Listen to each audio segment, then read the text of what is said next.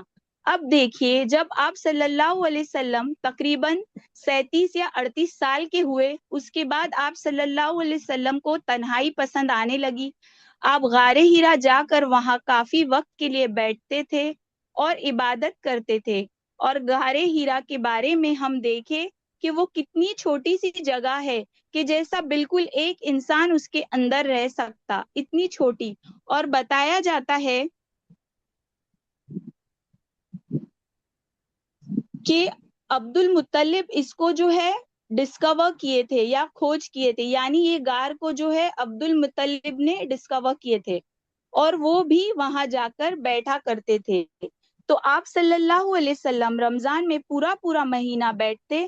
پھر اس کے بعد جب آپ صلی اللہ علیہ وسلم 40 سال کے ہوئے، تو اس کے بعد سے آپ کو سچے خواب آنا شروع ہو گئے۔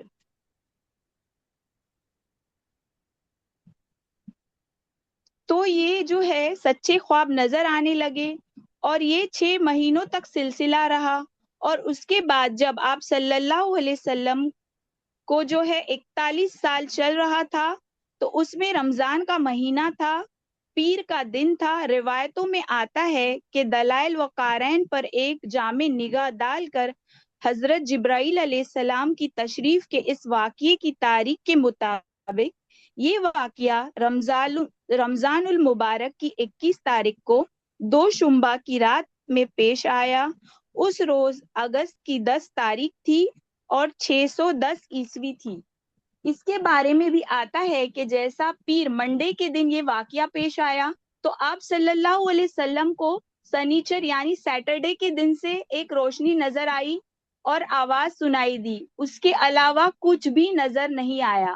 پھر سنیچر کے دن یہ ہوا، پھر اتوار کے دن یہ ہوا، پھر پیر کے دن آپ صلی اللہ علیہ وسلم کو روشنی اور آواز کے ساتھ یہ تمام معاملات بھی پیش آئے، جس کے اندر جبرائیل علیہ السلام آئے اور آپ صلی اللہ علیہ وسلم کو بولے اقرا، پڑھو، اور آپ صلی اللہ علیہ وسلم جو اب بولے کہ ماں انا بی کاری، تو آپ کو دبوچا گیا 1 مرتبہ، 2 مرتبہ، 3 مرتبہ اور 4 مرتبہ۔ سورہ الگ کی آیت نازل ہوئی۔ اچھا، اب یہاں دیکھیے، اس کے مطابق بھی علماء اکرام یہ بتاتے ہیں کہ یہ دبوچا کیوں گیا 3 مرتبہ، تو یہ کس وجہ سے ہے، تو اللہ تعالیٰ کی حکمت تو اللہ بہتر جانتے، پر ظاہری بات جو سمجھ میں آتی ہے وہ یہ ہے کہ جس طریقے سے آپ کو جسمانی تکلیف جب محسوس ہوتی ہے، تو آپ کو سمجھ میں آتا ہے کہ آپ خواب میں نہیں ہیں، بلکہ آپ حقیقت میں، ریالٹی میں ہیں۔ تو یہ طریقہ تھا بتانے کا کہ یہ حقیقت ہے، کہیں آپ اس کو خواب مت سمجھو، تو اس طریقے سے دبوچا گیا۔ دوسرا یہ کہ جو ہم پڑھے تھے 7 قسم کی جو وحی کے بارے میں، اس کے اندر ہم دیکھے تھے کہ وہ گھنٹی کی شکل میں آتی ہے، تو وہ بہت سخت ہوتی ہے۔ آپ صلی اللہ علیہ وسلم اس میں جو ہے لٹرل بوجھ تکلیف محسوس کرتے تھے، تو آپ صلی اللہ علیہ وسلم کو یہ بتایا جا رہا ہے کہ اس طریقے سے چیزیں آپ کے ساتھ مسلسل ہونے والی ہے، تو آپ کو یہ درد کے لیے تیار رہنا ہے۔ دوسرا یہ بھی بتایا جاتا ہے کہ 3 مرتبہ ایسا دبوچا گیا جیسا آپ صلی اللہ علیہ وسلم کی جان چلے جانے والی ہے، اور ابھی آپ سمجھے کہ ختم، میں مر جانے والا ہوں، تو پھر آپ کو ریلیز کیا گیا، پھر دبوچا گیا ایسا کہ مرنے والے ہیں، پھر ریلیز کیا گیا تو 3 مرتبہ اس طریقے سے مرنے والی کیفیت آئی.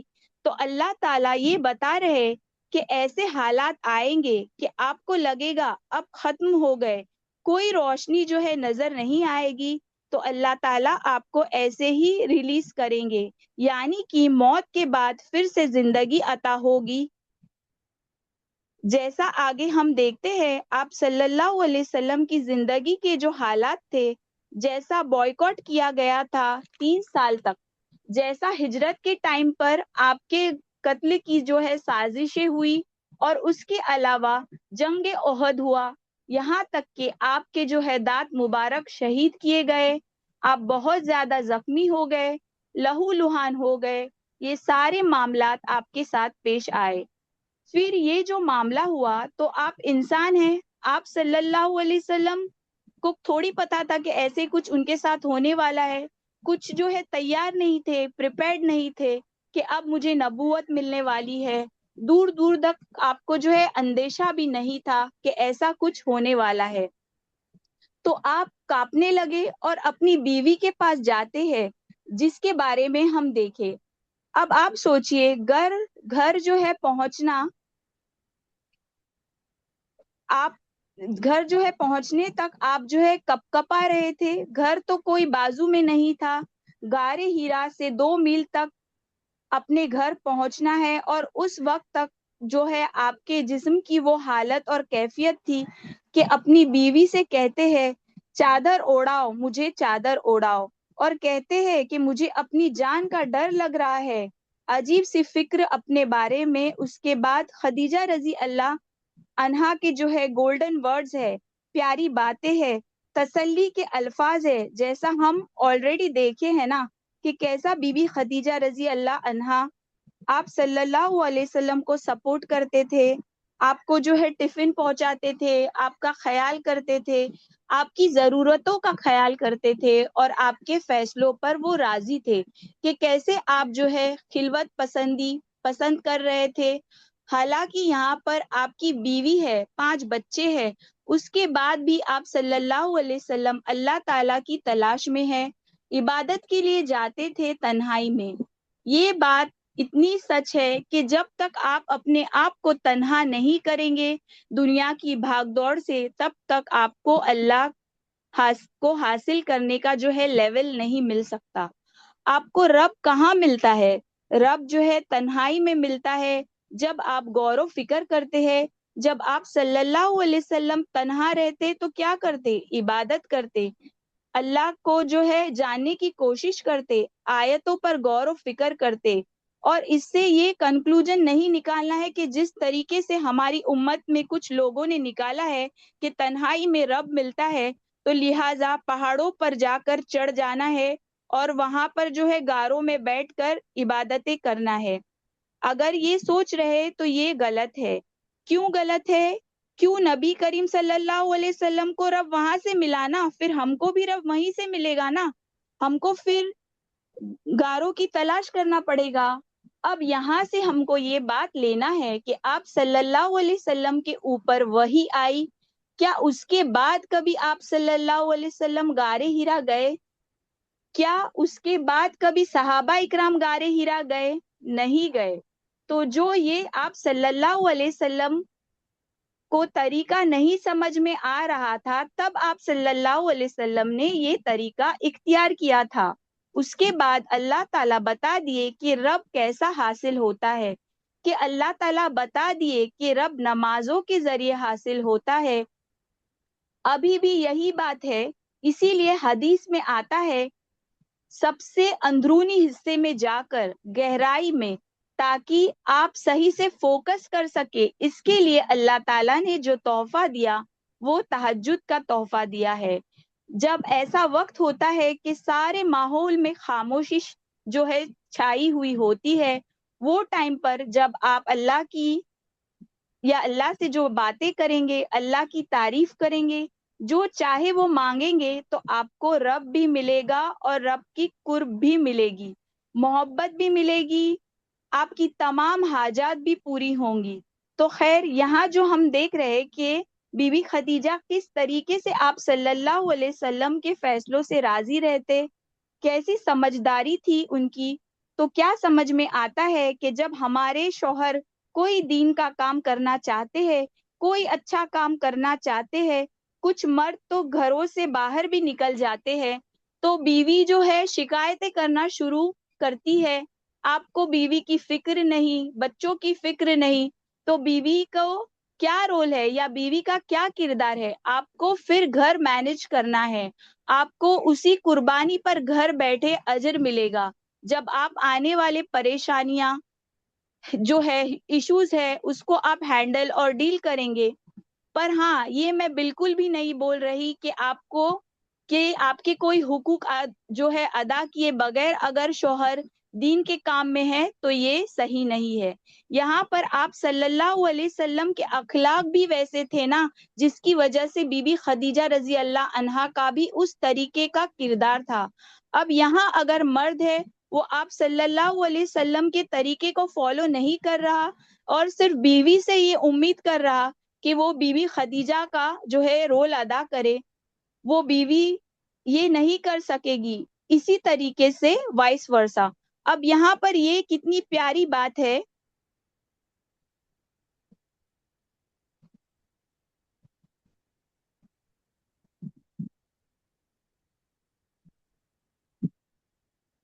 یہاں پر یہ کتنی پیاری بات ہے کہ بی بی خدیجہ کہ آپ صلی اللہ علیہ وسلم پورا واقعہ جو ہے بی بی خدیجہ کو سناتے ہیں کہ میں غار ہرا میں تھا، کوئی اس طریقے سے آیا اور مجھے دبوچا، اس کے بعد میرے اوپر یہ آیتیں نازل ہوئی. پھر وہ آیتیں پڑھ کر سناتے ہیں. بی بی خدیجہ بیٹھ کر سنتی ہے خاموشی سے اور کہتی ہے کہ آپ کو ڈرنے کی ضرورت نہیں ہے. اللہ کی قسم ایسا ہرگز نہیں ہو سکتا. اللہ آپ کو کبھی بھی رسوا نہیں کرے گا، کبھی ضائع نہیں کرے گا. اب ہم اپنے آپ کو امیجن کریے، اگر ہمارے شوہر آ کر اس طریقے سے کوئی انہونی بات کہے تو ہم کیا کرتے ہیں؟ ہم اکثر کیا کرتے ہیں؟ مذاق اڑاتے ہیں کہ ایسے کیسے ہو سکتا، آپ سو رہے تھے کیا، آپ صحیح میں ایسا دیکھے کیا. جو بھی ہے یہاں پر دیکھیے کیسا یقین ہے بی بی خدیجہ کا، اتنی انہونی بات سنا رہے. اس سے پہلے انہوں نے کسی کو بھی جو ہے کسی سے نہیں سنی. جیسے کہ ہمارا یقین ہے تو ہم کو پتا ہے کہ ایسا نبوت آتی ہے. اگر یہی بات ہم کسی غیر مسلمان کے سامنے بولے تو اس کو جو ہے تصور بھی نہیں ہوگا کہ ایسا نبی کے پاس ایسی وحی آتی ہے، فرشتے آتے ہیں. ان کو ایسا یقین کرنا کتنا مشکل ہے. تو وہ جو ماحول تھا وہ بھی ایسا ہی تھا کہ وہاں جو ہے بلیو نہیں کر سکتے ایسی باتیں. پر بی بی خدیجہ رضی اللہ عنہا کا کیسا ٹرسٹ تھا کہ یہ یقین تھا کہ میرے شوہر جو ہے جھوٹ نہیں بولتے، وہ یہ جو بات بتا رہے تو 100% جو ہے ان کے ساتھ یہ ہوا ہوگا. تو دیکھیے ایسا کردار ہمارے اندر ہونا چاہیے اور ہم کو ڈیولپ کرنا ہے کہ ہم کبھی جھوٹ نہیں بولے. تو پھر اگر کوئی انہونی بات بھی اگر کسی سے کہے تو وہ اس کو جو ہے مان لیتا ہے یا بلیو کرتا ہے. بہرحال اب جو پیاری کوالٹیز بی بی خدیجہ یہاں پر گنا رہی ہے وہ قابل توجہ ہے کہ وہ فرماتی ہے کہ آپ صلہ رحمی کرتے ہیں، آپ بے سہاروں کا بوجھ اٹھاتے ہیں، آپ تنگ دست لوگوں کی مدد کرتے ہیں، آپ مہمانوں کی میزبانی کرتے ہیں، آپ حق کے سلسلے میں پیش آنے والے مصائب سے مدد فرماتے ہیں. یہ تمام آپ کی اچھی کوالٹیز ہے. آپ اچھا کرنے والے ہیں تو پھر اچھے لوگوں کے ساتھ اچھا ہی ہوتا ہے. تو اب یہ بھی ایک نصیحت ہم کو بی بی خدیجہ رضی اللہ عنہا سے ہم کو بتا دی کہ آپ اچھا کریں گے تو اچھوں کے ساتھ جو ہے اچھا ہی ہوتا ہے. ہم جب لوگوں کی خیر خواہی کا معاملہ کر رہے تو اللہ تعالیٰ کبھی بھی لوگوں کی بھلائی کا جو معاملہ کرتے ہیں ان کو ضائع نہیں کرتے. اللہ تعالیٰ کیا فرماتے؟ آپ صلی اللہ علیہ وسلم کے ذریعے سے حدیث ملتی ہے، جب ایک انسان لوگوں کی مدد کے لیے کھڑا ہو جاتا ہے تو اللہ تعالیٰ آسمانوں پر اس کی مدد کے لیے لگ جاتے ہیں. جب یہ کسی کی مصیبت دور کرنے لگتا ہے تو تو اللہ تعالیٰ اس کی مصیبت دور کرنے لگ جاتے ہیں. یہ کسی کو سہولت پہنچانے کے لیے کام کرتا ہے تو اللہ تعالیٰ اس کی سہولت پہنچانے کا کام کرتے ہیں. یہ کسی کے بچوں کے لیے کام کرتا ہے تو اللہ تعالیٰ اس کے بچوں کے لیے کام کرتے ہیں. یہ کسی کو جو ہے فائنینشلی مدد کرتا ہے تو اللہ تعالیٰ اس کی فائنینشلی مدد کرتے ہیں. اس کے راستے جو ہے انوار کرتے ہیں. تو یہ اللہ تعالیٰ کا طریقہ ہے. اب یہاں پر بی بی خدیجہ رضی اللہ عنہا کتنی پیاری، ان کی جو فراست دیکھیے. ابھی یہاں کوئی دین نہیں آیا، ابھی کوئی جو ہے حدیثیں وہ پڑھے ہوئے نہیں ہے، قرآن کوئی پڑھے نہیں ہے، پر ان کی وہ حکمت کی نظر تھی جو انہوں نے اتنی اچھی بات بتائی. اور دوسری طرف دیکھیے آپ صلی اللہ علیہ وسلم کیا عمدہ اخلاق کے تھے کہ ان کی بیوی گواہی دے رہی ہے آپ صلی اللہ علیہ وسلم کے اخلاق کی. کیونکہ انسان جو سب سے ریئل رہتا نہ وہ اپنے گھر میں رہتا، باہر ہو سکتا وہ جو ہے باہر ہو سکتا ہے کہ وہ شرافت اوڑھ لے، اس کا کوئی اور امپریشن ہو. خاص طور پہ شوہر اور بیوی جتنا ایک دوسرے کو جانتے ہیں اتنا جو ہے ایک ماں بھی اپنے بچے کو نہیں جان سکتی، یعنی کہ کلوز ہے. اللہ تعالیٰ ویسا بنائے نا، خاص بنائے ہوئے ایک دوسرے کی اچھائی اور برائی معلوم ہوتی ہے.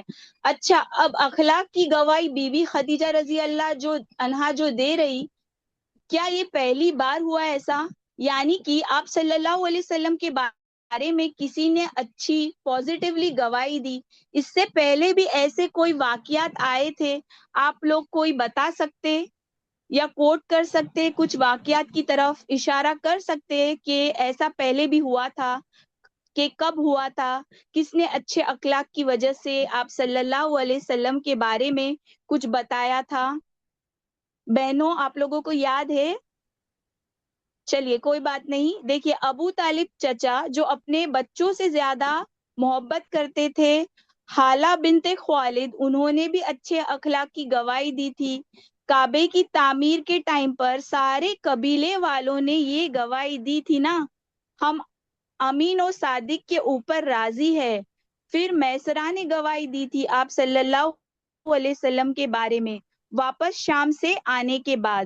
اور زید رضی اللہ عنہ، یعنی کہ آپ سوچ کے دیکھیے نا، اپنے ماں باپ، اپنے گھر والے، اپنی آزادی کے اوپر زید رضی اللہ عنہ یہ ترجیح دے رہے کہ آپ صلی اللہ علیہ وسلم کے اخلاق سے امپریس ہو کر کہ آپ کے ساتھ رہیں گے، نہ کہ اپنے والدین کے ساتھ. کتنی بڑی بات ہے نا یہ. اور پھر ام ایمن بھی دیکھیے، اپنی پوری زندگی انہوں نے آپ صلی اللہ علیہ وسلم کے پیچھے لگائے. کیا تھا ایسا کوئی اٹریکشن تھا نا آپ صلی اللہ علیہ وسلم کے کردار میں، آپ کی ذات میں، آپ کی جو پرسنالٹی میں، کہ جو بھی آپ سے جوڑ رہا آپ سے دور نہیں ہونا چاہ رہا. یہاں تک کہ ایک عورت اپنی شادی کی فکر بھی نہیں کرتی ہے، گھر بسانے، اپنی زندگی کی فکر نہیں کرتی، اپنے بڑھاپے کے سہارے کی فکر نہیں کرتی، بلکہ واحد فکر یہ ہے کہ آپ صلی اللہ علیہ وسلم کا ساتھ دینا ہے. جبکہ آپ صلی اللہ علیہ وسلم اتنے بڑے ہو گئے تھے کہ ان کو ام ایمن کی ضرورت نہیں تھی، پر وہ ساتھ چھوڑنے کو تیار نہیں تھی. فاطمہ بنت اسد، ان کی چچی، انہوں نے بھی آپ صلی اللہ علیہ وسلم کے کردار کی وجہ سے آپ سے محبت کی.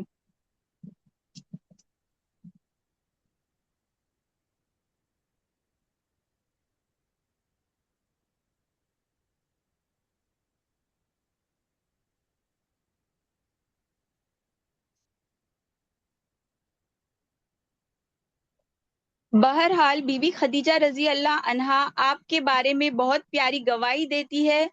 اس کے بعد وہ اپنے چچیرے بھائی ورقہ بن نوفل کے پاس ان کو لے گئی. وہ دور جاہلیت میں عیسائی ہو گئے تھے. اب ورقہ بن نوفل کی جو ہے یہاں انٹری ہو رہی ہے، اور اب ہم یہ دیکھیں گے کہ یہ کون تھے، ان کے بارے میں بھی ہم تھوڑا جانیں گے. بی بی خدیجہ رضی اللہ عنہا کے جو دادا تھے اسد، ان کے دو بیٹے تھے. خالد یہ اسد کے سب سے چھوٹے بیٹے تھے، اور اسد کے جو سب سے بڑے تھے نوفل تھے.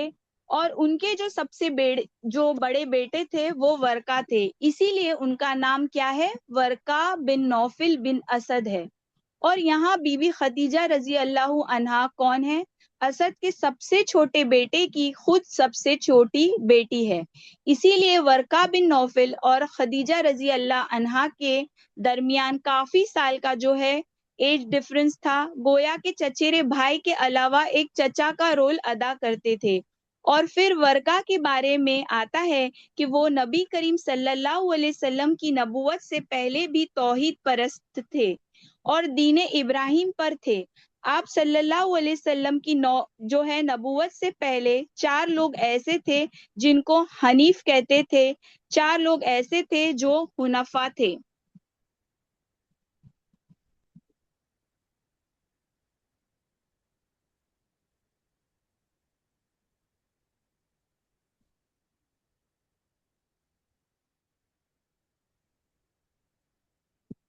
اور یہ 4 لوگ جو ہے ان لوگوں نے یہ دین ابراہیم کے جو ہے صحیح طریقے کو جو ہے فالو کرتے تھے اور کبھی بھی شرک نہیں کرتے تھے، بت پرستی نہیں کرتے تھے۔ ان 4 ناموں میں ایک سب سے پہلے نام آتا ہے، وہ ورقہ بن نوفل بن اسد تھے۔ وہ کبھی بھی شرک نہیں کرتے تھے اور دین ابراہیم کے طریقے کو فالو کرتے تھے اور صحیح دین کی تلاش میں بھی تھے۔ دین ابراہیم جو تھا وہ بالکل ختم ہو چکا تھا، یعنی کہ جیسے کہ آج ہم دیکھتے ہیں نا کہ کرسچینٹی اور جوڈائزم دیکھتے ہیں، حقیقت میں وہ لوگ اہل کتاب ہے، پر ان کی ابھی جو اصل ہے وہ پوری ختم ہو گئی ہے۔ دونوں جو فالو کر رہے وہ اصل سے بالکل بھی دور ہے۔ اسی طریقے سے ابراہیم علیہ السلام کے طریقوں میں اتنا گڑبڑ کر دیے تھے کہ ان کا جو ہے اصل طریقہ اور عبادت لوگوں کو انجان تھا کہ کس طریقے سے عبادت کرنا ہے۔ جیسا آپ صلی اللہ علیہ وسلم کو بھی نہیں معلوم تھا، ویسا ورقہ بن نوفل بھی دین کی تلاش میں تھے۔ 4 حنفاء میں سب سے پہلے نام ورقہ بن نوفل کا آتا ہے، دوسرے جو ہے عبید اللہ بن جہش ہے، تیسرے جو ہے عثمان ابن حویرث ہے، اور چوتھے زید ابن عمرو بن نفیل ہے۔ دوسرا آتا ہے کہ عبید اللہ بن جہش یہ بھی جو ہے دین کی تلاش میں تھے۔ عثمان ابن حویرث اور زید ابن عمرو بن نفیل یہ بھی کبھی بھی جو ہے شرک نہیں کرے یا آئیڈل ورشپ بت پرستی نہیں کرے۔ یہ چاروں جو کیریکٹرز ان کے بارے میں ہم دیکھتے ہیں کہ ورقہ بن نوفل یہ خدیجہ رضی اللہ عنہا کے کزن تھے، اور ان کے بارے میں کیا آتا ہے کہ یہ دور جاہلیت میں دین کی تلاش میں تھے۔ ان کو جو ہے سارا ریفر کرنے کے بعد، چھان بین کرنے کے بعد ان کو جو صحیح دین تھوڑا قریب دکھا وہ عیسائی دین دکھا۔ اب عیسائیت میں بھی وہ کیا کرے، غلط طریقے تھے، اس کو فالو نہیں کرتے تھے، بلکہ عیسائیت کو قبول کر کے عبرانی زبان بھی سیکھے اور بائبل اور انجیل اس کو وہ پڑھتے تھے اور اس کی تفسیر وہ لکھتے تھے۔ ریویلیشن نہیں لکھتے تھے، بلکہ جو ریویلڈ انجیل ہے اس کی تفسیر وہ لکھتے تھے۔ اس وقت جب آپ صلی اللہ علیہ وسلم نبوت کا اعلان کرے تب وہ جو ہے کافی بوڑھے ہو گئے تھے اور عمر کی وجہ سے نابینا ہو گئے تھے اور کافی ایجڈ ہو گئے تھے۔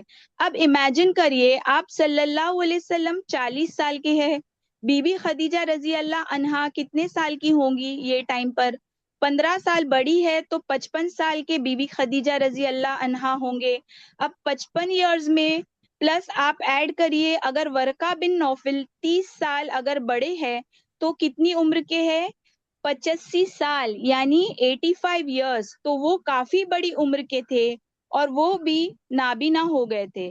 ان کے بارے میں آتا ہے کہ انہوں نے پیسوں کو، مال کو، دولت کو اور اپنی آبائی جو جائیداد تھی اس کو انہوں نے ترک کر دیا تھا اور صرف اپنی تنہائی کی زندگی گزارتے تھے اور بہت ہی پیارے اخلاق کے تھے۔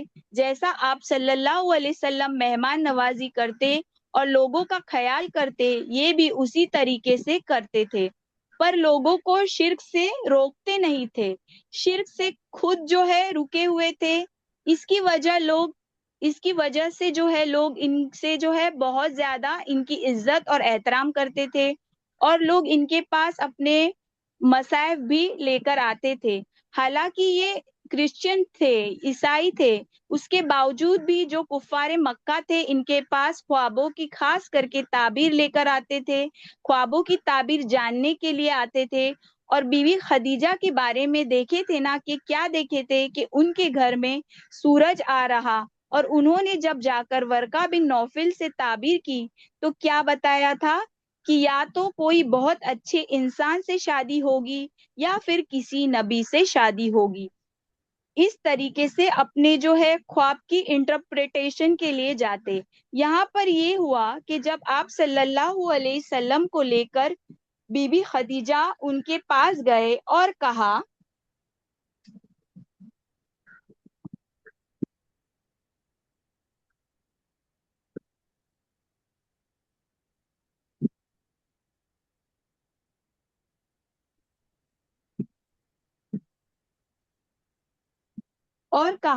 کہ بھائی جان آپ اپنے بھتیجے کی بات سنیں۔ ورقہ نے کہا بھتیجے تم کیا دیکھتے ہو؟ آپ صلی اللہ علیہ وسلم نے جو کچھ دیکھا تھا بیان فرما دیا۔ اس پر ورقہ نے آپ صلی اللہ علیہ وسلم سے کہا یہ تو وہی ناموس ہے جسے اللہ نے موسیٰ علیہ السلام پر نازل کیا تھا۔ کاش میں اس وقت توانا طاقتور ہوتا، کاش میں اس وقت زندہ ہوتا جب آپ صلی اللہ علیہ وسلم کی قوم آپ صلی اللہ علیہ وسلم کو نکال دے گی۔ رسول اللہ صلی اللہ علیہ وسلم نے فرمایا اچھا تو کیا یہ لوگ مجھے نکال دیں گے؟ ورقہ نے کہا ہاں، جب بھی کوئی آدمی اس طرح کا پیغام لایا جیسا تم لائے ہو تو اس سے ضرور دشمنی کی گئی، اور اگر میں نے تمہارا زمانہ پا لیا تو تمہاری زبردست مدد کروں گا۔ اس کے بعد جو ہے ورقہ جلد ہی فوت ہو گئے اور وہی رک گئی۔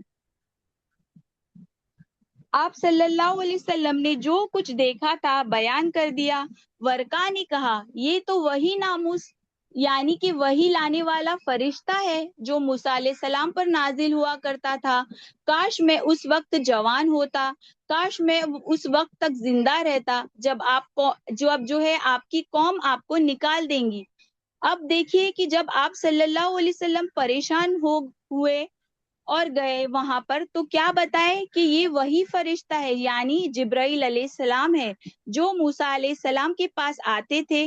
تو آپ کے اوپر بھی ویسے ہی نبوت نازل ہوئی ہے، جیسے اللہ تعالیٰ نے موسیٰ علیہ السلام کو نبی بنایا تھا آپ کو بھی نبی بنائے۔ اب آپ اس امت کے نبی ہے، یہ کنفرمیشن کون دے رہے؟ ورقہ بن نوفل دے رہے۔ دوسری بات کیا بتا رہے کہ کاش میں اس وقت تک توانا طاقتور رہوں یا زندہ رہوں کہ آپ کے لوگ آپ کو نکال دیں گے۔ کیا بنا پر یہ بات بتا رہے کہ ان کے جو اسکرپچرز وہ پڑھتے تھے، جو تفسیر وہ لکھتے تھے، تو ان کو معلوم تھا کہ جب ایک نبی آتا ہے اور حق کا پیغام پہنچاتا ہے تو اس کے ساتھ یہی ہوتا ہے، اس کو لوگ جینے نہیں دیتے، اس کو لوگ ستاتے ہیں اور تنگ کرتے ہیں، اور صرف کتابوں میں ہی نہیں پڑھا بلکہ اپنی زندگی میں اس کو ایکسپیرینس بھی کیا تھا۔ اب یہاں دیکھیے آپ صلی اللہ علیہ وسلم کو ابھی جو ہے رسالت نہیں ملی، اب صرف نبوت ملی ہے۔ حکم نہیں دیا کہ لوگوں کو دین کی طرف بلاؤ۔ جب لوگوں کو دین کی طرف بلایا جاتا ہے تو رسالت کا فریضہ ہوتا ہے۔ یہاں پر فوری ایمان کون لے کر آئے؟ ورقہ بن نوفل آپ کو نبی قرار دیے۔ کیا بولے؟ اگر میں زندہ رہا تو ضرور سپورٹ کروں گا۔ ہم ان کو صحابی تو نہیں بولیں گے، پر ایمان کی حالت میں ان کا انتقال ہوا۔ ورقہ بن نوفل فرسٹ ایمان لانے والوں میں سے ہے۔ جیسا خدیجہ رضی اللہ عنہا کے بعد اگر کوئی سب سے پہلے ایمان لے کر آئے تو ورقہ بن نوفل ہے، کیونکہ انہوں نے آپ صلی اللہ علیہ وسلم کے ساتھ زندگی نہیں گزاری، اس لیے ان کو صحابی نہیں بول سکتے، اور اسی لیے جو ہے ابو بکر رضی اللہ عنہ کو پہلے مرد کنسیڈر کرتے ہیں جو ایمان قبول کرے۔ تو یہاں پر ورقہ بن نوفل کو معلوم تھا کہ جب آپ صلی اللہ علیہ وسلم دین حق کی بات کریں گے تو لوگ نہیں سنیں گے بلکہ آپ کی مخالفت کریں گے، ٹارچر کریں گے، اور وہ کہتے ہیں کہ میں ضرور ساتھ دوں گا۔ اب یہ بات کون سن رہے؟ یہاں پر کون موجود ہے؟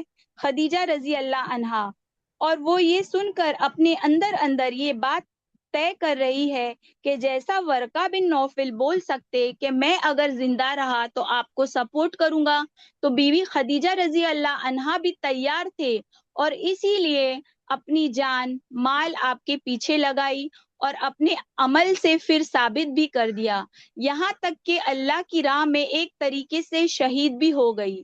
اب آگے رسول صلی اللہ علیہ وسلم نے فرمایا کہ کیا میری قوم مجھے نکال دیں گی؟ مینز ان کو یقین ہی نہیں ہو رہا کہ ایسا ان کے ساتھ ہونے والا، یعنی کہ آپ صلی اللہ علیہ وسلم یقین نہیں کر سکے کہ کچھ سال پہلے جب حجر اسود کا واقعہ ہوا تب تو سارے لوگ میرے اوپر اتنا ایمان رکھ رہے تھے، اتنا میرے فیصلوں پر راضی تھے، دوسرے قبیلے والے بھی سننے کے لیے تیار تھے، اور میری قوم مجھے نکال دیں گی؟ تو ورقا نے کہا، ہاں، کوئی ایسا آدمی نہیں جو تمہارے جیسا پیغام لایا ہو مگر اس سے دشمنی نہ کی گئی ہو، اگر میں نے تمہارا جس دن تمہاری قوم تمہیں مکہ سے نکالے گی پا لیا تو تمہاری زبردست مدد کروں گا۔ اس کے بعد ورقا جلد ہی فوت ہو گئے اور وہی رک گئی۔ اب یہاں پر وہی آنے سے پہلے ورقا گزر گئے اور وہی کا سلسلہ بھی جو ہے رک گیا۔ وہی کا سلسلہ رک گیا کا کیا مطلب ہے؟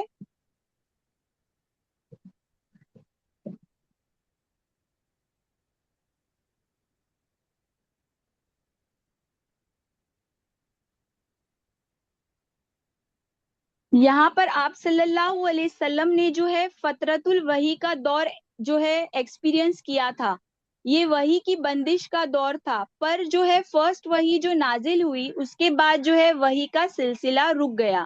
اس کے پیچھے اللہ تعالیٰ کی بہت ساری حکمتیں تھی کہ اللہ تعالیٰ نے اسے کیوں روکا۔ دیکھیے، انسان کو ایک خواہش پیدا ہوتی ہے، آپ صلی اللہ علیہ وسلم کو جو ہے خواہش پیدا ہوئی، اب آپ صلی اللہ علیہ وسلم وہی کا انتظار کرنے لگے۔ ورقہ بن نوفل نے بھی بتا دیا تھا کہ آپ نبی ہے، آپ کے پاس اب فرشتہ آئے گا، آپ کو وہی بتائیں گا آگے کیا کیا معاملہ کرنا ہے، کیا عمل کرنا ہے، کیسا عبادت کرنا، کیونکہ آلریڈی آپ صلی اللہ علیہ وسلم جو ہے عبادت کی تلاش میں تھے نا۔ کیا کر رہے تھے؟ غار ہیرا میں جا کے اللہ تعالیٰ مجھے عبادت کا طریقہ بتائیے بول رہے تھے۔ اب یہاں پر جو ہے شوق بڑھ گیا آپ صلی اللہ علیہ وسلم کا، اب شاید وہی آتی اور مجھے بتائے گی کہ میں کیسا عبادت کروں اور عمل کروں، پر جو ہے وہی کا سلسلہ رک گیا۔ آپ صلی اللہ علیہ وسلم بڑے بیتاب ہونے لگے، پریشان ہونے لگے، اور مزید غار ہیرا میں جا کر بیٹھنے لگے کہ شاید اس انتظار میں کہ شاید فرشتہ آئے گا، اگر میں لوگوں کے درمیان رہا تو نہیں آئے گا۔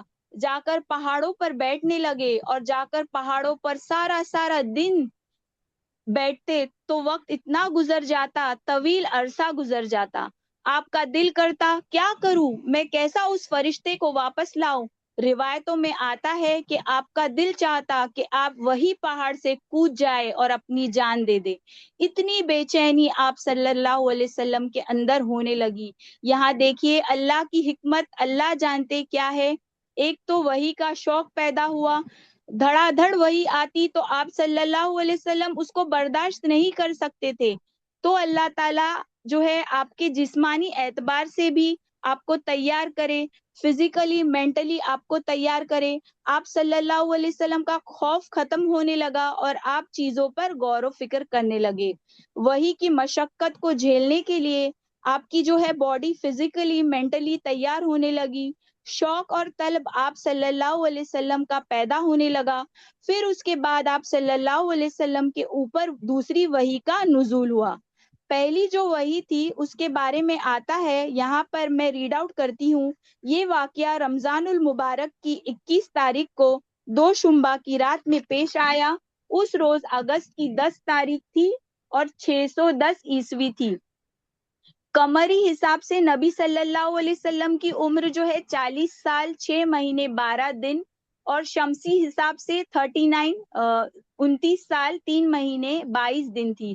وہی کی بندش کے بارے میں یہاں پر ہے کہ غار ہیرا میں پہلی وحی اتر کر بند ہو گئی تھی، یہ بندش کئی روز تک قائم رہی، اس کی وجہ سے جو ہے نبی صلی اللہ علیہ وسلم کو سخت رنج و مال ہوا، لیکن مصلحت الہی اسی میں تھی، کیونکہ اس طرح خوف جاتا رہا، معاملے کی نوعیت کو سمجھنے کا موقع ملا، اور دوبارہ جو ہے وہی کی مشقت جھیلنے کے لیے صرف یہی نہیں کہ طبیعت آمادہ ہو گئی، بلکہ ایک شوق و طلب بھی پیدا ہو گئی، یعنی کہ صرف آپ صلی اللہ علیہ وسلم کی طبیعت بحال نہیں ہوئی، بلکہ جو ہے ڈیسپریشن پیدا ہو گیا، اور آپ جو ہے دوبارہ وہی آنے کا انتظار فرمانے لگے۔ نبی کریم صلی اللہ علیہ وسلم کا ارشاد ہے کہ میں پہاڑ سے اتر کر میدان میں پہنچا تو مجھے پکارا گیا، میں نے دائیں دیکھا تو یہاں کچھ نہیں دکھائی دیا، بائیں دیکھا تو وہاں بھی کچھ دکھائی نہ دیا، پھر آگے دیکھا تو وہاں بھی کچھ نظر نہیں آیا، پھر پیچھے دیکھا تو وہاں بھی کچھ نظر نہیں آیا۔ اس کے بعد میں نے آسمان کی طرف نگاہ اٹھائی تو کیا دیکھتا ہوں کہ وہی فرشتہ جو میرے پاس ہیرا میں آیا تھا، آسمانوں اور زمین کے درمیان ایک کرسی پر بیٹھا ہے۔ تو یہ جو حدیث ہم کو ملتی ہے، جو سیکنڈ وحی تھی، ایک تو فترت الوحی کا وقت کتنا ہے ہم کو نہیں پتا ہے، الگ الگ روایتوں میں الگ الگ وقت آتا ہے، کوئی بتاتے کہ 40 دن تک تھا، کوئی بتاتے کہ کم تھا، کوئی بولتے زیادہ تھا، ہم کو نہیں پتا ہے وہ کتنے دنوں کا وقت تھا جس کے اندر وحی کا جو ہے نزول بند ہو گیا تھا۔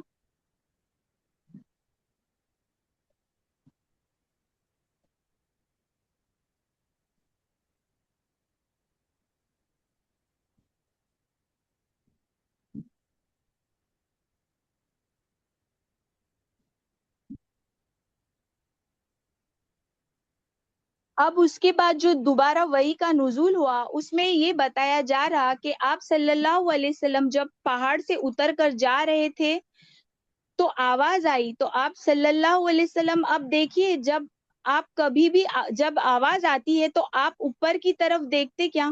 نہیں دیکھتے، تو اب آپ صلی اللہ علیہ وسلم بھی ویسے ہی دیکھے، پر کوئی بھی نظر نہیں آ رہا۔ پھر بعد میں جب آپ صلی اللہ علیہ وسلم اوپر دیکھے تو جبرائیل علیہ السلام، جو فرشتے یعنی کہ اپنی اصلی شکل میں آئے تھے اور پورے آسمان کو گھیرے تھے، اور کرسی پر آپ بیٹھے ہوئے تھے، اور آپ کے 600 پر نبی صلی اللہ علیہ وسلم کو نظر آ رہے تھے، تو آپ صلی اللہ علیہ وسلم جیسا یہ دیکھے تو پھر واپس سے آپ کی وہ کیفیت خوف زدہ ہو کر زمین کی طرف جو ہے وہ جا جھکے۔ دیکھیے یہاں آپ صلی اللہ علیہ وسلم وہی کے انتظار میں تھے، پر اس کا مطلب یہ نہیں کہ آپ اتنے زیادہ مضبوط ہو گئے تھے کہ آپ پھر ساری چیزوں کو جو ہے سہ سکتے ہیں یا بیر کر سکتے۔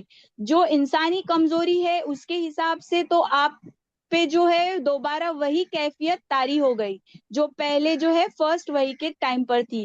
اب جب آپ صلی اللہ علیہ وسلم جبرائیل علیہ السلام کو زمین و آسمان کے درمیان کرسی پر بیٹھے ہوئے دیکھے، یہ دیکھ کر بولے، میرا پورا وجود اس کے رعب سے بھر گیا، یہاں تک کہ میں زمین کی طرف جا جھکا، یعنی کہ آپ ٹھہر نہیں سکتے تھے اور گھٹنوں کے بل جو ہے بیٹھ گئے۔ پھر میں خدیجہ رضی اللہ عنہا کے پاس آیا اور کہا کہ مجھے چادر اوڑھا دو، مجھے چادر اوڑھا دو، مجھ پر کمبل ڈال دو، ٹھنڈے پانی کے چھینٹے مجھ پر مار دو۔ انہوں نے کمبل اوڑھا دیا اور ٹھنڈے پانی کے چھینٹے مار دیے۔ پھر یہ آیتیں نازل ہوئی۔ اب یہاں پر آپ صلی اللہ علیہ وسلم پھر سے پورا بیان کرتے ہیں، خدیجہ رضی اللہ عنہا کے پاس جاتے ہیں، وہ پھر سے آپ کو کمفرٹ کرتی ہے، کمبل اڑاتی ہے، اور ساری جو ہے صبر کی تسلیاں پھر سے آپ کو دیتی ہے۔ یہاں پر اتنی پیاری بات ہم کو ملتی ہے، بی بی خدیجہ رضی اللہ عنہا آپ کے قریب بیٹھی ہوئی تھی، تسلی دے رہی تھی، اور ان کی موجودگی میں جو ہے اللہ تعالیٰ سورہ مدثر کی آیتیں نازل فرماتے ہیں۔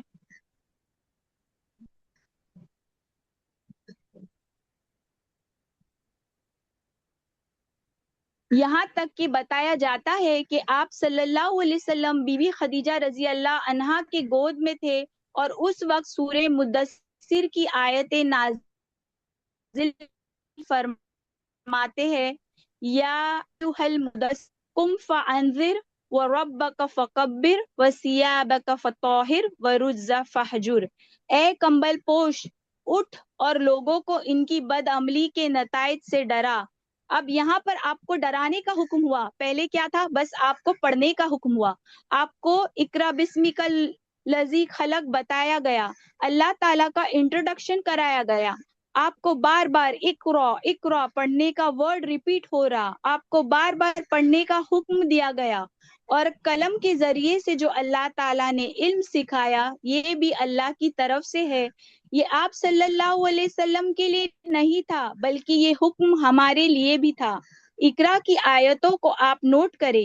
جو 5 آیتیں ہیں ان میں 3 حکم آپ صلی اللہ علیہ وسلم کے لیے ہے اور 7 میں ہمارے لیے ہے. اس کے بعد کی جو آیتیں ہیں اس کا حکم جو ہے ہمارے لیے ہے. قلم کے ذریعے سے اللہ تعالیٰ پڑھا رہے. اب آپ صلی اللہ علیہ وسلم اپنی زندگی میں نہ قلم سے پڑھے نہ لکھے، پر یہ کس کے لیے ہے؟ ہمارے لیے ہے. تفسیر میں ہم نہیں جائیں گے. یہاں سورہ مدثر کی آیتیں ہم دیکھیں گے. اس میں اللہ تعالیٰ کیا بتا رہے کہ اٹھو، آپ کا کام لیٹنا نہیں ہے بلکہ آپ کا کام کیا ہے؟ اٹھو اور لوگوں کو ڈراؤ. یعنی کہ جو برے کام وہ کر رہے ہیں ان سے ان کو وارن کرو اور اپنے رب کی بڑائی بیان کرو. اور تمہارا کام کیا ہے؟ یہ یہ کرنے کے لیے طاقت کہاں سے ملے گی؟ اللہ کے ذکر سے، اللہ کی جو ہے تکبیر بیان کرنے سے، اور لوگوں کو بتانا ہے کہ اللہ تعالیٰ واحد سب سے بڑے رب ہے. کسی اور رب کی اللہ کے ساتھ اطاعت، فرما برداری یا محبت یا عقیدت اور بھروسہ امید نہیں رکھ سکتے، صرف اور صرف اللہ تعالیٰ کی. تو لوگوں کے سامنے بھی اللہ کی بڑائی بیان کرو اور اپنے اندر بھی محسوس کرو اور اپنے کپڑے کو پاک رکھو. کیونکہ جو دائی ہوتا ہے اس کا ظاہر اور باطن، اس کی سوچ، کردار، اخلاق کیا ہوتے ہیں؟ فطاہر ہوتے ہیں. وہ طاہر ہوتا ہے، پاک ہوتا ہے، ایکسٹرنلی اور انٹرنلی. تو اللہ بتا رہے کہ صرف اپنی نیت کو، سوچ کو، فکر کو پاک نہیں رکھنا ہے بلکہ ظاہر کو بھی پاک رکھنا ہے. کیونکہ دائی کی جو ہے انٹرنل جو چیزیں ہوتی ہے وہ اللہ دیکھتا ہے، اور جو ایکسٹرنل چیزیں ہوتی ہے وہ لوگ دیکھتے ہیں. اور دائی جو ہے ایک سوشل فگر ہوتا ہے، تو اس کو جو ہے اپنی اپیئرنس ایسی رکھنا ہے کہ لوگ متاثر ہو، قریب آئے. ہمارے پاس دین میں یہ طریقہ نہیں ہے. گندے حالتوں میں نہیں، کپڑوں کو گندا رکھ کر، پھٹے ہوئے کپڑے پہن کر اس طریقے سے کام کرنے کا حکم نہیں ہے، بلکہ کیا کہا؟ کپڑوں کو پاک رکھو، صاف رکھو، اپنے دامن کو پاک رکھو، اپنے کردار کو پاک رکھو. اس کا مطلب یہ بھی آتا ہے اور گندے سے اور جو ہے گندگی سے الگ تھلگ رہ جاؤ. اللہ تعالیٰ فرماتے ہیں کہ اللہ کی ناراضگی اور عذاب کے اسباب سے قوم کی جو ہے بدعملیوں اور گندگیوں اور آلودگی سے جو ہے دور اور الگ رہنا ہے. اور لوگوں کے اوپر جو ہے احسان مت کرو ان سے کوئی دنیاوی فائدہ حاصل کرنے کے لیے، بلکہ تمہاری نیت کیا ہو؟ صرف اور صرف اللہ تعالیٰ کی رضا ہو اور اللہ کے لیے جو ہے صبر کرو. یہ 7 آیتیں اور اس کے اندر کے احکامات اللہ تعالیٰ نازل کرتے ہیں. اور حکم یہاں اس آیت سے مل گیا کہ اب آپ کو اٹھنا ہے اور لوگوں کو ڈرانا ہے، لوگوں کو صحیح بات کی تلقین دینا ہے. یہ واقعہ نماز فرض ہونے سے پہلے کا ہے. اس کے بعد وحی میں تیزی آ گئی، چنانچہ پے در پے وحی آنے لگی. کیا ہوا؟ ایک کے بعد ایک وحی آنے لگی. ہم جانتے ہیں نا کہ 5th وحی کون سی ہے؟ کون بتائے گا؟ سورہ فاتحہ، اور مکمل سورہ تھا سورہ فاتحہ. ان آیت سے آپ کی رسالت شروع ہو گئی.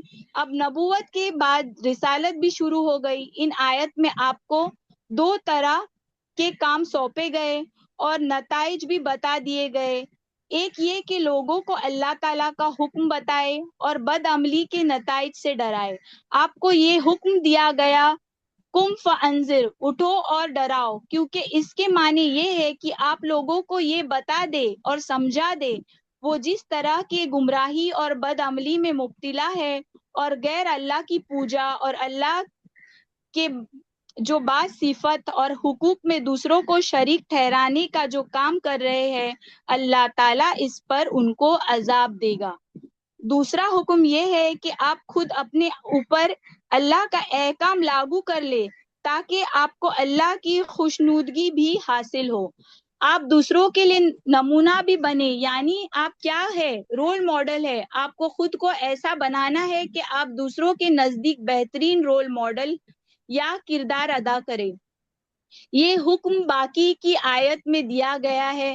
چنانچہ وَرَبَّكَ فَكَبِّرْ، اس کا مطلب یہ ہے کہ آپ اللہ کی بڑائی اور کبریائی کے لیے اللہ کی کوئی جو ہے اللہ کو خاص کر لے، اس میں کسی کو اس کے ساتھ شریک نہ کرے. وَثِيَابَكَ فَطَهِّرْ میں کیا بتایا گیا کہ اپنے کپڑے اور جسم پاک رکھے، کیونکہ اللہ تعالیٰ کے سامنے نجاست اور گندگی کے ساتھ کھڑے ہونا ٹھیک نہیں ہے. مگر مین بات اس میں جو موجود ہے وہ ہے اپنی روح کو پاک کرنا اور منزہ رکھے. اور وَرُجْزَ فَہْجُرْ میں کیا بتایا گیا ہے کہ اللہ تعالیٰ کی ناراضگی اور عذاب سے، اسباق سے، یعنی کہ جو بھی عمل کام اللہ کو ناراض کرنے والے ہیں اور قوم کی گندگی، بد عملی اور آلودگیوں سے آپ کو جو ہے الگ تھلگ رہنے کا ہے. اس دنیا میں احسان کے بدلے کی خواہش نہ رکھے، بلکہ یہ سمجھ لے کہ مشکلات اور آزمائش کا راستہ ہے، لہٰذا اپنے قوم کا دین چھوڑنے اور ایک اللہ کی طرف بلانے پر جو ہے تکلیف اور دشواریاں سہنے کے لیے تیار رہے. ولی ربک فاصبر، اپنے رب کے لیے صبر کرنے کا ہے. اب یہاں سے تبلیغ کا آغاز ہوتا ہے. ان آیت کے اترنے کے بعد نبی کریم صلی اللہ علیہ وسلم دعوت اور تبلیغ کے کام میں لگ گئے، کیونکہ آپ کی قوم اکڑ اور بت پرستی باپ دادا سے جو چلتا آ رہا تھا اسی کو حق سمجھتی تھی، اور اس میں اکڑ اور تکبر بھی بہت تھا، اور اپنے معاملات کے فیصلے تلوار سے کیا کرتی تھی. اسی لیے اللہ تعالیٰ نے آپ صلی اللہ علیہ وسلم کے لیے راستہ چنا کہ تبلیغ کا کام خاموشی اور رازداری سے کرے. اب یہاں کیا حکم ہوا کہ خاموشی سے تبلیغ کرنا ہے، ابھی اوپن اعلان کرنے کا حکم نہیں دیا گیا. اور اسی کے مطابق کرے جو بھلا، اور اسی کو مخاطب کرے کہ جو بھلا، حق پسند، قابل اطمینان ہو، اور ان میں سے بھی سب سے پہلے اپنا گھر، اپنے کنبے، قبیلے اور دوست احباب کو دعوت دے. یعنی اللہ تعالیٰ کیا بتا رہے، خاموشی سے، رازداری سے آپ کو تبلیغ کرنے کا ہے. اس کو جو ہے سلی تبلیغ بولیں گے یا پھر خفیہ تبلیغ بولیں گے، سیکرٹ کال بولیں گے، یا سیکرٹ کے بدل جو ہے پرائیویٹ کال بولیں گے. آپ صلی اللہ علیہ وسلم ابھی صرف جو ہے انڈیویجول پرائیویسی کے ساتھ آپ صلی اللہ علیہ وسلم دعوت دے رہے. اور کس کو دعوت دے رہے؟ جس کے اوپر آپ کو بھروسہ ہے، اطمینان ہے، اور لگ رہا کہ وہ حق پسند ہے، تو ان کو دعوت دینا شروع کر رہے. تو اب اس کے اوپر کیا ہوا، جو سب سے پہلے ایمان لانے والے کون ہیں آپ کو معلوم ہے نا، بی بی خدیجہ رضی اللہ عنہا. اس حکم سے کے جو مطابق آپ صلی اللہ علیہ وسلم نے جو ہے دعوت اور تبلیغ شروع کی، تو کئی جو ہے خوش قسمت لوگوں نے اسے لبیک کر کے قبول کیا اور آپ صلی اللہ علیہ وسلم پر ایمان لے کر آئے. اور اس میں سب سے پہلا نام جو آتا ہے وہ ایک عورت ہے، اور وہ ہے بی بی خدیجہ رضی اللہ عنہا، جو آپ صلی اللہ علیہ وسلم کی بیوی تھی اور آپ کے بلند اخلاق اور اعلیٰ جو ہے کردار سے واقف تھی. اور جیسے آپ صلی اللہ علیہ وسلم نے ان سے یہ بات پیش کی تو انہوں نے بہت ہی دل کے ساتھ، خوشی کے ساتھ، اطمینان سے قبول کیا، اور آپ سے تعلق سے جو معجزانہ حالات وہ اور واقعات بھی وہ اپنے آنکھوں سے دیکھ بھی چکی تھی اور جو ہے سن بھی چکی تھی. یعنی کہ آپ صلی اللہ علیہ وسلم کے ساتھ جو خاص معاملات ہوتے تھے وہ ایکسپیرینس بھی کرتی تھی. ذرا سوچ کے دیکھیے، جب بی بی حلیمہ نے تجربہ کیا اور ان کے بعد آپ صلی اللہ علیہ وسلم کے ساتھ رہنے والے لوگوں نے بھی یہ تجربہ کیا، تو بی بی خدیجہ رضی اللہ عنہا جو اتنا کلوز تھی تو انہوں نے پھر کتنا زیادہ تجربہ کیا ہوگا. وہ آپ کے ساتھ ہوئے معجزات اور حالات کو بھی سن چکی تھی اور نبوت اور رسالت کی جھلک بھی دیکھ چکی تھی. اور سب سے بڑی بات کہ ورقہ جیسے صحابی اور ورقہ جیسے صاحب علم و بصیرت بتا دیے کہ ہیرا میں جو فرشتہ آپ کے پاس جو آئے ہیں وہ جبرائیل علیہ السلام تھے، اور جو کچھ وہ لائے ہیں وہ اللہ کی طرف سے وہی ہے، اور اس کے علاوہ بھی اپنے آنکھوں کے سامنے سورہ مدثر کی ابتدائی آیت نازل ہوتی دیکھی۔ حضرت خدیجہ رضی اللہ عنہا نفس نفیس وہاں پر موجود تھی، اس لیے یہ بالکل جو ہے فطری بات تھی جو سب سے پہلے وہ ایمان لائی تھی۔ اب ادھر یہ آیت کے اترتے ہی آپ صلی اللہ علیہ وسلم اپنے جگری دوست ابو بکر رضی اللہ عنہ کے پاس گئے اور ان کو جو ہے اپنی نبوت اور رسالت سے آگاہ کرتے ہوئے ایمان لانے کی دعوت دی، اور انہوں نے بھی جو ہے بے کھٹک ایمان قبول کر لیا اور فوراً جو ہے تصدیق کرتے ہوئے حق کی شہادت دی۔ تو سیکنڈ کس کو آپ صلی اللہ علیہ وسلم نے دعوت دی؟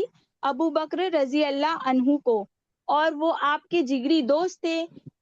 کیا کرے؟ بغیر کھٹکے ایک مرتبہ بھی شک نہیں کرے، جس کے بارے میں آتا ہے آپ صلی اللہ علیہ وسلم فرماتے ہیں کہ میں نے جب تمام لوگوں کو دعوت دی، ہر کسی نے تھوڑا سا تو ڈاؤٹ کیا، ہر کسی نے تھوڑا تو وقت لیا، سوائے ایک شخص کے جو ابو بکر ہے، اور جب ان کے سامنے میں دعوت دیا تو وہ ایک سیکنڈ، ایک لمحے کے لیے بھی نہیں سوچے، بغیر سوچے سمجھے فوراً جو ہے قبول کر لیے، کیونکہ ان کو اتنا زیادہ یقین تھا آپ صلی اللہ علیہ وسلم پر، اور وہ یہ بھی جو ہے آپ کے اخلاق اور کردار اور معاملات اور اچھے نیچر کو ایکسپیرینس کر چکے تھے۔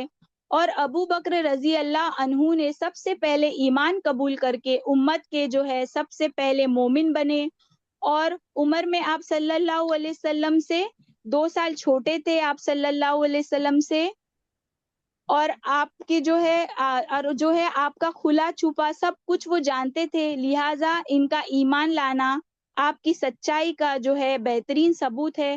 پہلے ایمان لانے والوں میں کون ہے؟ حضرت علی رضی اللہ عنہ بھی شامل تھے۔ اب دیکھیے کہ اس کا مطلب یہ نہیں ہے کہ ابو بکر رضی اللہ عنہ کے بعد علی رضی اللہ عنہ ایمان لے کر آئے، نہ ابو بکر رضی اللہ عنہ کے بعد لے کر آئے، نہ پہلے لے کر آئے۔ یہ تمام چیز ہم نہیں جانتے، اس لیے حضرت حنیفہ رحمت اللہ علیہ نے جو ہے بیسٹ سلیوشن یہ کر دیا کہ یہ بتا دیے کہ عورتوں میں بی بی خدیجہ رضی اللہ عنہ، اور مرد میں ابو بکر رضی اللہ عنہ، اور بچوں میں علی رضی اللہ عنہ، اور آزاد کردہ غلاموں میں زید رضی اللہ عنہ۔ انہوں نے سب کو جو ہے سائملٹینیسلی رکھا، یہ چاروں کو ایک ساتھ ایمان لانے والے ہیں، آگے پیچھے ہم ان کو نہیں لیں گے، کیونکہ اب ہم یہ نہیں جانتے کہ علی رضی اللہ عنہ گھر میں ہی رہتے تھے، ان کی جو عمر ہے تقریباً 10 سال کی ہے، ہو سکتا ہے وہ لے کر آئے، یا پھر ابو بکر لے کر آئے، یا زید لے کر آئے، کیونکہ زید رضی اللہ عنہ بھی وہی پر تھے، بیٹے کی طرح وہ بھی رہتے تھے، نہ تو ہم کو یہ نہیں معلوم کہ چاروں کو ہم کنسیڈر کریں گے، پر اس میں ڈیفینیٹلی بی بی خدیجہ رضی اللہ عنہا جو ہے سب سے پہلے تھے، بعد میں یہ تینوں کو لیں گے۔ اور نبی کریم صلی اللہ علیہ وسلم کے زیر کفالت کون تھے؟ علی رضی اللہ عنہ تھے، ان کے پاس رہتے تھے، اور آپ ہی جو ہے ان کے کھانے پینے اور ان کا جو انتظام کرتے تھے، دیکھ بھال کرتے تھے، کیونکہ ابو طالب کے پاس مال کی کمی تھی اور اولاد جو ہے زیادہ تھی، لہٰذا آپ صلی اللہ علیہ وسلم نے علی رضی اللہ عنہ کو لے لیا، اور عباس رضی اللہ عنہ نے جعفر رضی اللہ عنہ کو لے لیا، اور وہ آپ کی بچوں اور جو ہے آپ کے بچوں کی طرح آپ کے یہاں رہتے تھے، اور آغاز نبوت تک بلوغت کے قریب پہنچ چکے تھے، اور ایک قول کے مطابق ابھی 10 سال کی عمر آپ کی تھی۔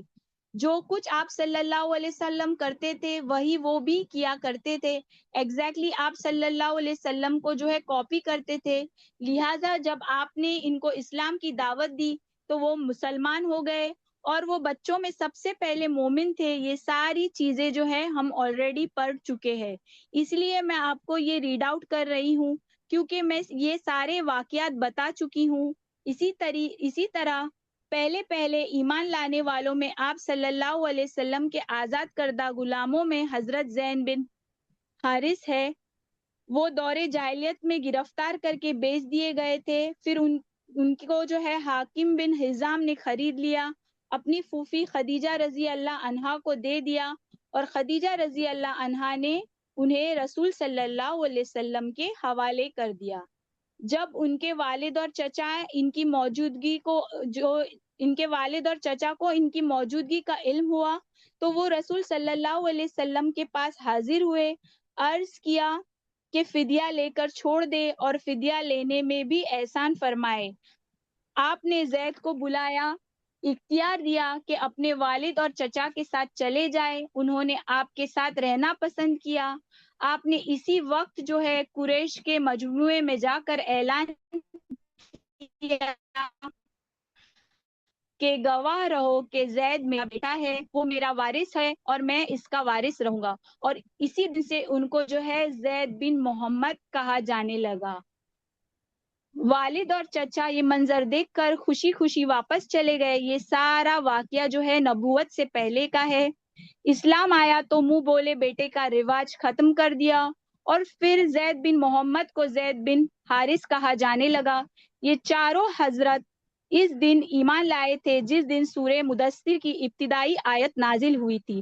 کہنے والوں نے ان میں سے ہر ایک کے مطابق یہ کہا ہے کہ سب سے پہلے وہی ایمان لے کر آئے. یہاں پر انشاءاللہ ہم اینڈ کریں گے، اور نیکسٹ انشاءاللہ کلاس میں دیکھیں گے کہ حضرت ابو بکر رضی اللہ عنہ تبلیغ کی سرگرمیاں جو ہے کیا تھی، اور سابقون الاولون کون کون تھے، اور ان کے ناموں میں کچھ لوگوں کے بارے میں آپ جانتے بھی ہوں گے. تو چلیے دعا کر لیتے ہیں. وآخر الدعوانا ان الحمد للہ رب العالمین. سبحانک اللہم وبحمدک اشہد ان لا الہ الا انت استغفرک واتوب الیک. سبحان ربک رب العزت عما یصفون والسلام علی المرسلین والحمد للہ رب العالمین.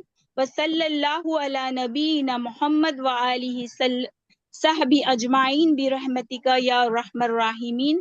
السلام علیکم ورحمۃ اللہ وبرکاتہ. وعلیکم السلام وعلیکم ورحمۃ السلام.